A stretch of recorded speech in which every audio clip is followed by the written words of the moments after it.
I've been down to Baja with him, I think, 2 or 3 times. I'm trying to think, we've been in Hawaii together, Sri Lanka, France. Oh, at the end of that trip was Morocco, J-Bay, Indonesia twice. It's funny, I thought I was going to run out quick. I was going to be like, maybe we haven't traveled that much, but yeah, we've spent some time on the road together. This is my fluid head. Ancient Chinese secrets right there. These are my sticks. Ancient Chinese sticks. I think they were made in Mongolia by the descendants of Genghis Khan, I think.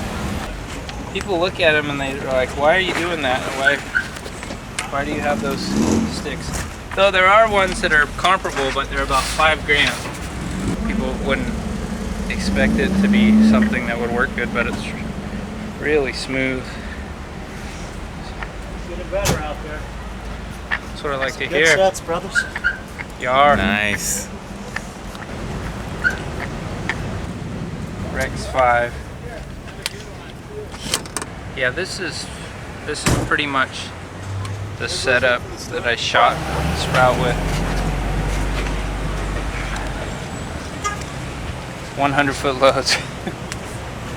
Which I think for most people, 100-foot loads, like when they hear that I made my movie on 100-foot loads, they just laugh. I'm kind of into the trying to master the simplest stuff and then moving on, more than maybe other dudes that are really into getting high tech. But you know, everyone's got their own trip. I don't know how Thomas Campbell came into my life. You know? Just a freaky artist who showed up on the North Shore with a camera and kind of going to the beat of his own drummer. You know, he's an artistic guy, and he's very particular with what he wants, which is good.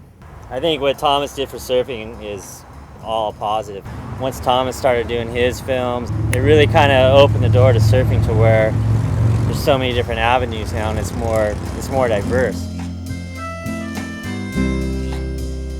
What Thomas did, you know, it was something different at the time, and people really caught on to it. And now I think that people are realizing that that's a really cool way to portray surfing. I'm not saying it's the best way or the only way, but he's kind of branched out, and now there's this other avenue for people to go with.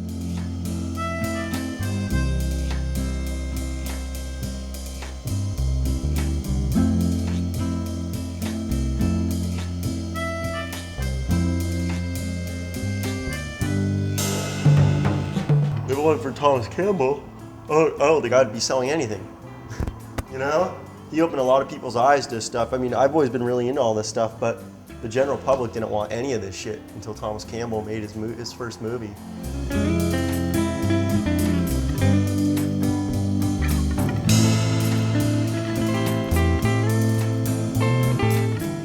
There's very few people, I think, that know exactly what they want.